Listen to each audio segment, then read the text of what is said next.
নমস্কার। অনেকে আপনারা জানতে চেয়েছিলেন সিআরজেড স্ট্যাটাস রিপোর্ট কিভাবে পাওয়া যেতে পারে। আমি এই ভিডিওর মাধ্যমে আপনাদেরকে সমস্ত তথ্য জানিয়ে দেব কিভাবে আপনারা দালাল ছাড়া আপনাদের সিআরজেড স্ট্যাটাস রিপোর্ট পেতে পারেন।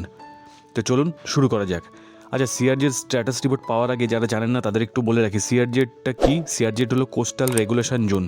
নদী বা সমুদ্রের পাশ থেকে যাদের জমি আছে সেই জমির কনভার্সনের জন্য আপনারা যখন বিএলআরও অফিসে যাবেন সেখানে আপনাদের সিআরজেড স্ট্যাটাস রিপোর্টটা চাইবে, যে ওটাতে কোনো অসুবিধা আছে কি না সেটা ওনারা জানতে চাইবেন। সেই রিপোর্টটা আপনারা কোথায় পাবেন? দেখবেন সব জায়গায় দালাল ঘুরে বেড়াচ্ছে, তারা আপনাদের কাছ থেকে 25-30 এমনকি 50,000 টাকা পর্যন্তও দাবি করতে পারে। আমার এই ভিডিওটা দেখলে আপনাদের সরকারি খরচ ঠিক যতটা আছে সেই খরচে আপনি সহজেই এই সিআরজির স্ট্যাটাস রিপোর্ট পেয়ে যাবেন। তো চলুন সেটা দেখে নিন একবার। সেই আবেদন করতে হবে আপনাকে। প্রথমে এরকম একটা আবেদনপত্র আপনি লিখতে পারেন। সেই আবেদনপত্র কাকে লিখবেন? সমষ্টি উন্নয়ন আধিকারিক, মানে যিনি বিডিও আছে, বিডিওকে একটা আবেদন লিখবেন। আপনার যে কোন ব্লক কোন জেলা সেই সিআরজেডের আন্ডারে পড়ছে সেই বিডিওকে একটা আবেদন করবেন। কী লেখা আছে দেখুন, বিষয় সিআরজেড স্ট্যাটাস রিপোর্ট পাওয়ার আবেদন। আপনি বিডিওকেই আবেদন জানালেন। মানে এখানে আপনার নাম লিখলেন, আপনার বাবার নাম, এখানে গ্রাম পোস্ট, এখানে মানে পুরো ঠিকানাটা লিখলেন। তারপরে কি বলা হচ্ছে, স্থায়ীভাবে বসবাসের উদ্দেশ্যে। দেখুন এটাকে আমি আন্ডারলাইন করে দিয়েছি, কারণ যদি রেসিডেন্সিয়াল হয় তাহলে সিআরজেডের একরকম ফিজ, যদি কমার্শিয়াল হয় তাহলে ফিজ আলাদা। সেই ক্ষেত্রে আমি এখানে উল্লেখ করে দিয়েছি যে আপনি কিসের জন্য সিআরজেড স্ট্যাটাস রিপোর্টটা চাইছেন। আমি লিখে দিয়েছি বসবাসের উদ্দেশ্যে। তাহলে স্থায়ীভাবে বসবাসের উদ্দেশ্যে জমি শ্রেণী ড্যাশ থেকে ড্যাশে পরিবর্তন। আপনার জমির এখন বর্তমান যে ক্লাসিফিকেশান আছে সেটা থেকে আপনি যে বাস্তু করতে চাইছেন তাহলে লিখবেন বাস্তু, বা যেটা করতে চাইছেন। পরিবর্তন হেতু সিআরজেড স্ট্যাটাস রিপোর্ট পাওয়া অনিবার্য হয়ে পড়েছে। সম্পত্তির বিবরণ ও উক্ত জমির 4টি কোণের দ্রাঘিমাংশ অক্ষাংশ আপনার সহৃদয় বিবেচনার জন্য অন্তর্ভুক্ত করা হলো। আপনার যে কোঅর্ডিনেট সেই কোঅর্ডিনেট কিন্তু উল্লেখ করতে হবে, সেটা আমি কিছুক্ষণ পরে দেখিয়ে দিচ্ছি। এমত অবস্থায় প্রয়োজনীয় তদন্তপূর্বক আমার জমির সিআরজেড স্ট্যাটাস রিপোর্ট পাওয়ার ব্যবস্থা করে দিলে বাধিত থাকবো। এবার এখানে আপনার সম্পত্তির যে বিবরণ সেটা দেবেন, আপনার জেলা, আপনার ব্লক, আপনার থানা, আপনার পঞ্চায়েত, আপনার মৌজা, জেল নাম্বার, দাগ নাম্বার দেবেন। দাগ নাম্বার দুটো দেবেন, যে এলআর দাগ নাম্বার এবং যদি আরএস দাগ নাম্বার থাকে সেটা দিয়ে দেবেন। খতিয়ান নাম্বার, আপনার এলআর খতিয়ান এবং আরএস খতিয়ান দুটোই আপনি উল্লেখ করে দেবেন, এবং পরিমাণটা অবশ্যই লিখবেন। এই পরিমাণের উপর নির্ভর করে কিন্তু আপনার ফিজটা হবে। তো এইটা লিখলেন, এখানে আপনার মোবাইল নাম্বার দেবেন এবং ইমেল আইডি অবশ্যই দেবেন। আপনি এখানে সই করলেন। এবার দেখুন আপনার যে প্লটটা, সেই প্লটে 4টে কোণার যে অক্ষাংশ এবং দ্রাঘিমাংশ সেটা আপনাদেরকে উল্লেখ করতে হবে। কীভাবে উল্লেখ করবেন সেটাও একটু দেখিয়ে দেবো আপনাদেরকে। ভিডিওটা হয়তো একটু বড় হবে, কিন্তু মনোযোগ দিয়ে দেখলে আপনাদের প্রচুর টাকা বেঁচে যাবে। আপনারা খুব সহজে আবেদন করতে পারবেন। দ্রাঘিমাংশ অক্ষাংশ এটা কোথা থেকে বসাবেন আমি বলে দিচ্ছি। আচ্ছা, এর সাথে এই অ্যাপ্লিকেশনের সাথে কি যুক্ত করবেন? রেজিস্টার দলিলের ফটোকপি আপনি দেবেন, রেকর্ডের যে ফটোকপি সেটা দেবেন, প্লট ম্যাপের ফটোকপি, এই প্লট ম্যাপটা আমি দেখিয়ে দিচ্ছি, সেখানে আপনি এইগুলো পেয়ে যাবেন। প্লট ম্যাপের ফটোকপি পাবেন, আধার এবং ভোটার কার্ডের ফটোকপি দেবেন, আর প্রদত্ত ফিজের, আপনি যে ফিজ প্রদান করেছেন সেই ফিজের কপিটা আপনাদেরকে দিতে হবে। কত টাকা ফিজ প্রদান করতে হবে সেটাও আমি আপনাদেরকে বলে দিচ্ছি। আচ্ছা, প্রথমে দেখাই যে প্লটের ফটোকপি, যার মধ্যে এটা আছে। প্লটটা একবার আমি দেখিয়ে দিই। দেখুন এই হলো একটা ডামি প্লট ম্যাপ আমি বানিয়েছি। ঠিক এরকমভাবেই আপনাদেরকে বানাতে হবে। এই হলো জমিটা, এই জমিটা আপনাদের সিআরজেড স্ট্যাটাস রিপোর্ট আপনার চাই। এটা টোটাল প্লটে এই অংশটা মনে করুন আপনার এখানে এই জমিটার প্রয়োজন। তাহলে এইভাবে একটা প্লট করবেন, আশেপাশে দু একটা জমিও দেখাবেন। দেখিয়ে দেখুন এখানে ল্যাট লং আছে, এই যে 4টে কোণা দেওয়া আছে, এর এখানে ল্যাট এত লং এত। এটা পেলেন বা আপনারা পাবেন কি করে? যে জিপিএস ক্যামেরা আছে, এই কোণায় দাঁড়াবেন, কোণায় দাঁড়িয়ে একটা ছবি তুলবেন, দেখবেন জিপিএস ক্যামেরাতে এগুলো চলে আসবে। সেটা এ পয়েন্টে পুট করে দেবেন। মানে এটা আপনাদেরকে কে করে দেবেন? এটা কিন্তু আমিনই আপনাদেরকে করে দেবেন।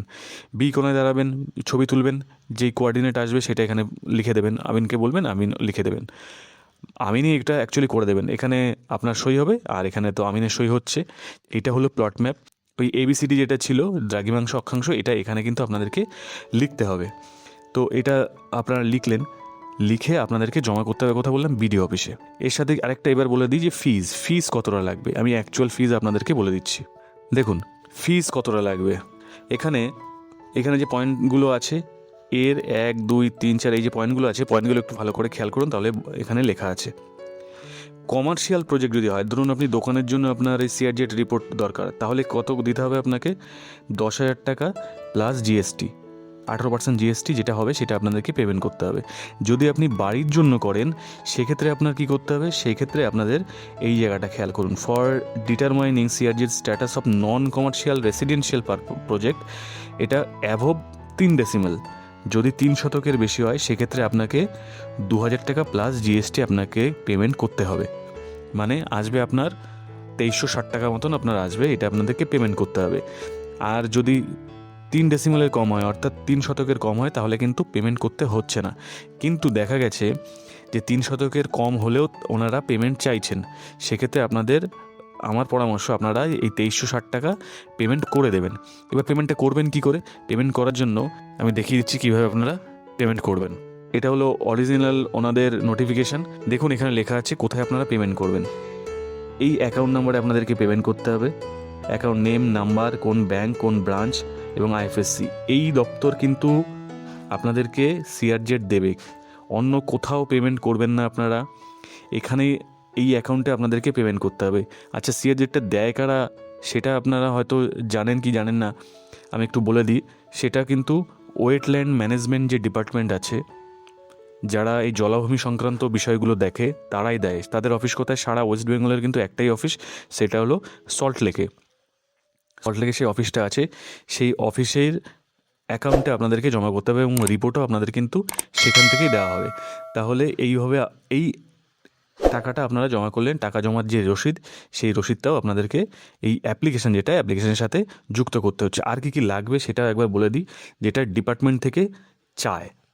কি চায় আমি একবার আপনাদেরকে দেখিয়ে দিই। দেখুন এখানে লেখা আছে নেম অফ দ্য অ্যাপ্লিকেন্ট, যেটা আপনার অ্যাপ্লিকেশানে আছে সেটা তো পেয়ে যাচ্ছে ওনারা। প্লট ডিটেলস আপনি অ্যাপ্লিকেশনের সাথে যুক্ত করে দিচ্ছেন। এই যে certified Jio coordinate determination actual project, এটা আপনি এবিসিডি করে তো উল্লেখ করে দিয়েছেন।